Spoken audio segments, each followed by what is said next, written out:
Many moons ago, I worked for a small company called Vintage Stock.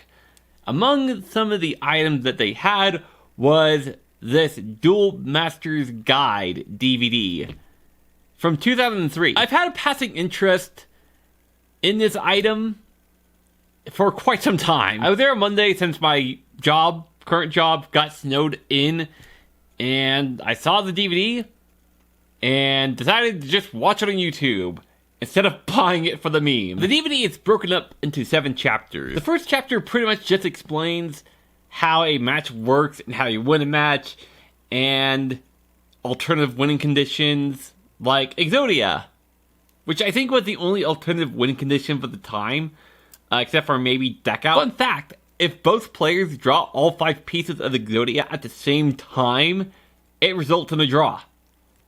It's kind of obvious when you think about it, but I just saw this as a video on Master Duel the other day. And this DVD talks about Exodia, so I thought I'd mention it here. The second chapter is just preparing for a duel, explains the side deck and main deck. One thing I really love about how it explains that you can only have 3 copies of a single card in the deck is it uses Blue Eyes White Dragon as an example and just put the giant red X over the Forest Blue Eyes.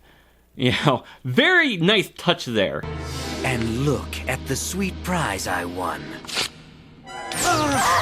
Grandpa's most treasured card! It touches very briefly on the ban list and tells you to just go to the website for ban list details. The last part talks about field placement, and oh boy, I vaguely remember the field looking like this. The last time the field looked even remotely like this was just before the Pendulum format. 10 years ago. Almost 10 years ago. Let that sink in. Chapter 3 talks about card details, and ironically enough, isn't as detailed as it needs to be. It goes over different types of monsters in great detail, but as for spells and traps, there's hardly any detail. Like, it explains the different types, but not how they're used or really anything. And just tells you to go look at the rulebook. If I was just gonna read the rulebook, I wouldn't be watching this DVD, now would I? Look at that! We're at Chapter 4, Phases. If you're watching this video, there's a good chance you understand how phases work, so I'm not gonna go too far into detail here. But at the beginning of this chapter, I really love how it's trying to set up the scene for a legendary duel. Yeah, the scene looks like it's trying to be the Mummy, but it's just missing the mark. You know, it's the Mummy at home, pretty much. And the 2 duelists look like very late 1990s, early 2000s stereotypes, and it hurts. The first one they put on screen, you know, looks like the very stereotypical edgelord of the time, you know, trying to be all dark and mysterious, ready to fight. It was a stereotype back then. For those of you who remember, it's every edgy teenager trying to be badass, but just failing miserably. It's that stereotype, all right.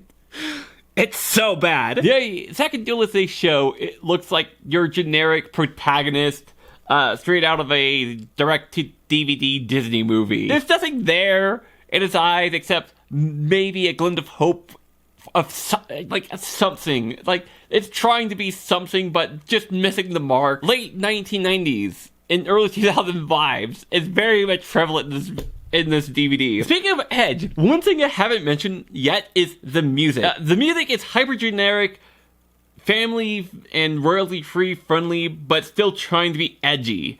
It's that kind of music. If you're around for the 90s, you heard a lot of this kind of music on TV. And this music plays for 40 minutes in the background. It's Chapter 5, Battle and Damage. I'm not going to talk about this chapter, to be perfectly honest, simply because it's really just checking to see if you know how math works. It's nowhere near the same type of chaos the damage step is in the year of our Lord, 2023. And here we are at probably the worst chapter, Chapter 6, the sample duel. I say this is the worst chapter simply because it's so boring. Not even because it's a slower format. Slower formats can be incredibly fun to watch. It just feels so drawn out for no reason.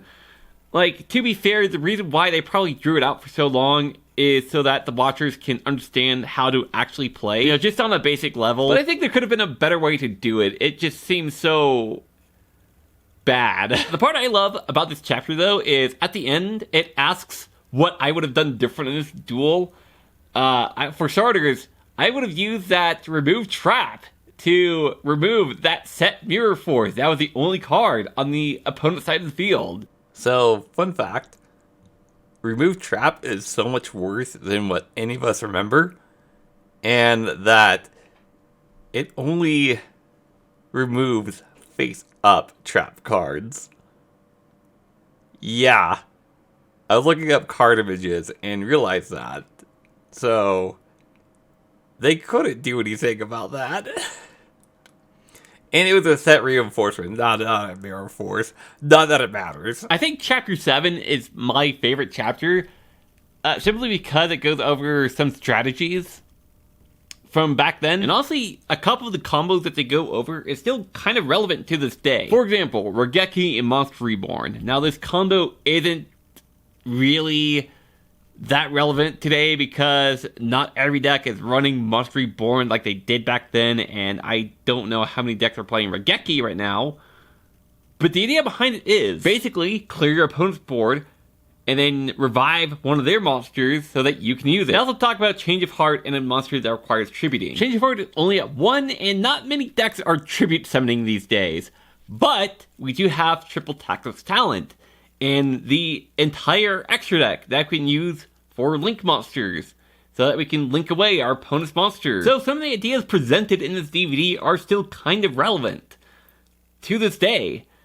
Just not Man-Eater Bug. You know, they do mention Man-Eater Bug, where you can flip it up, destroy an opponent's monster, and then tribute it off. But Man-Eater Bug will be lucky to see the battle phase to even attempt its effect. Konami got the voice actors for Yugi and Joey to voice for this DVD, and no one else. They did try to make jokes at the beginning of this DVD, but they were cringeworthy at best.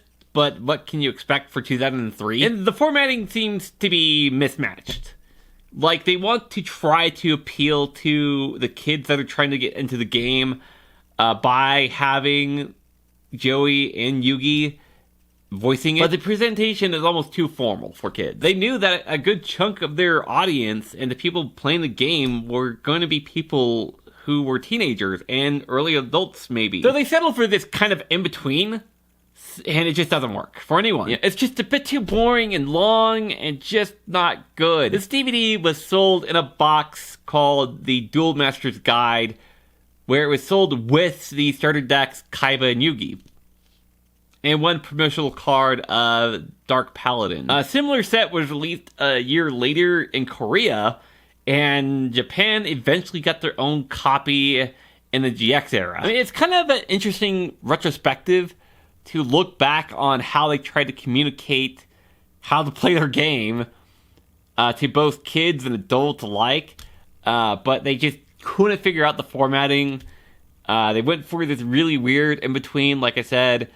Yeah, it's just weird. But now we have YouTube, where many players explain how to play the game, and the formatting is fun and engaging, and it goes more to depth about the different card types. It's just a different experience 20 years later. Thank you all so much for joining me on this adventure. I hope you enjoyed this video. If I missed anything, let me know down below.